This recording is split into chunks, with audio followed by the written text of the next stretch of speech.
So we'll talk about that later. We'll play some clips from his stream last night because people want my comments on it. But I don't know what to tell you guys. I mean, a guy defending himself has to call, like, basically, if you look at my take, I'm on the prosecution side with my take.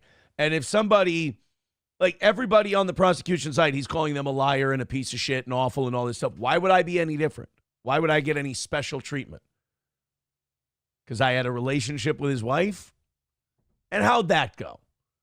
And I want to point out again, the Proverbs book I do find cute. This was not me insulting anyone. It was a funny, jokey, sweet gift when I got it. And we're making fun of the punny title. That's what Kayla did when she bought the damn thing for me. So I felt a little bad yesterday when I was reading YouTube comments and stuff like that, and people were like, oh, it's got to be a dagger through Kayla's heart. I'm like, well, look, I hope not. She's going through what she's going through, but this was intended as, I tell you guys funny little stories about my life. I've been doing that my whole career.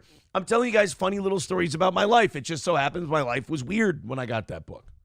So the stories are going to be weird. Adam Simon starting us off today with a gifted membership. Thank you, buddy. And Kyle Broflovsky with $2.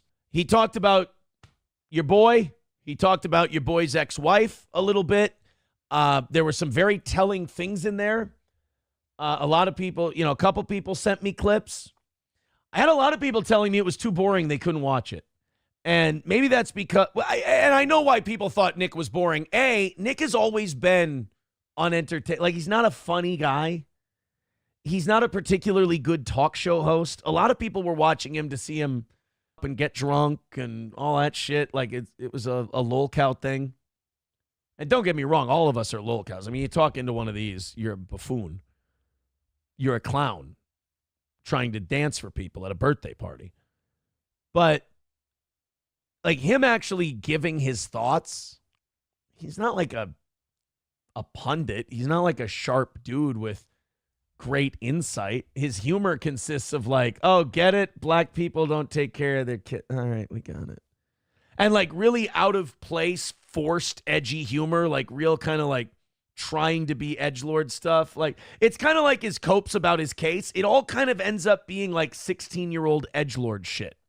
So like when people were going, when people were saying, I can't watch this, it's too boring. It's like, well, what did you expect? It's a non-entertaining guy watching a debate. Like it's a guy who's not good watching something that's not good. How are you expecting a positive? There's a reason I didn't do a debate stream last night. It would have been boring and terrible. It wouldn't have been entertaining. It would have been worse than a hot tub stream. So he got on, and I don't know if he deserves credit for this or if he should be backhanded for this, but he goes to the chat, and his entire chat is just people shitting all over him. His chat is just people hammering him and saying like really horrific shit about his case, really horrific shit about like his marriage and his kids and drug problems and addiction and going to jail and all of this stuff. I mean, it is nasty in there. And then I saw on Kiwi Farms that Nick is actually in his chat during his stream typing at people. Nick has to learn, and maybe it's narcissism, so maybe he can't learn it. Nick has to learn to let people have opinions he doesn't like.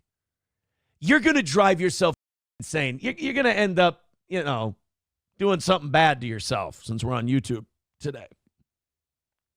If you keep reading people's comments, watching everything about you, reading everything about you, and then having this incessant need that you need to correct the record. People are saying bad things about me.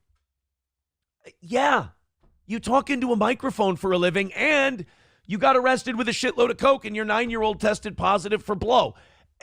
People are going to say shitty things about you. You got to focus on you. Ignore that shit. Stop DMing random strangers who say bad stuff about you. Stop texting and calling all your friends every time they make a joke you don't like. Camelot said on his stream a night or two ago, Camelot said that Nick texted him after his stream with Drexel because Camelot laughed at a joke and Nick didn't like that.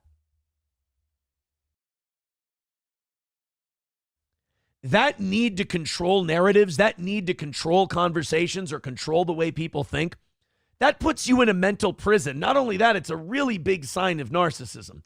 To me, my position has always been this. If you come to me and you ask me a question, I'll answer it. People write me a bunch of stuff on Twitter, I'll address it for them.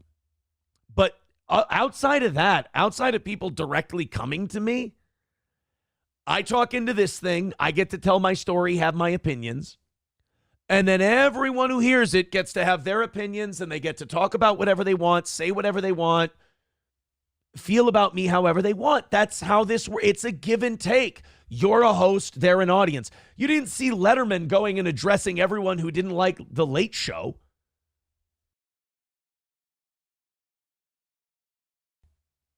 People, secure people, or even mildly insecure people don't do that. But he needs to go in that chat. He feels like he's going to go in there. These people are in that chat to f with you. They want to hammer you. They want to see you panic. And you give it to them every time. You don't have to read it. But let's, he had his, a lawyer buddy of his. I think this is like a guy who like goes way back with Nick's family. Ty Beard. I don't know much about any of these people. Again, people are always surprised when I say, we didn't really talk about streaming. We didn't really talk about that kind of stuff. I don't know a lot of these cactus. But he had this guy, Ty Beard, on, who I don't know what he contributes. He's not a particularly talented fella. Maybe Nick just doesn't have a lot of people who will be seen on camera with him. I don't know. But he had this guy on, and they're watching the debate, and Nick goes into the chat, and he takes super chats, shitting on him, and and then he's going into people who are just free chatting in there, and he's like typing to him. He's writing back to, it's not my job to fix your broken perspective, and I never said shit about this, and blah, blah. It's like, Nick. You're giving them exactly what they want. They're with you. They want to see if you'll respond. You're not going to win your court case in a YouTube chat room. You're not going to win your court case in the comment section. In fact, you're going to lose it in the comment section. You're not going to win your court case on a stream. You're going to lose your court case on a stream. Audience, thoughts? Any super chatters out there want to talk about this guy getting ambushed by the fact that his wife is banging a cocaine fiend? Anybody? Oh, we got $10 from Will Heron. It says, how's that hot tub stream hitting you now, buddy? Out. 35 seconds to go. 75 away. Links are in the chat. $5 from Will Heron says, thanks for the content. Thank you, Will, and thank you for your clips. They're very good. I watch them from time to time.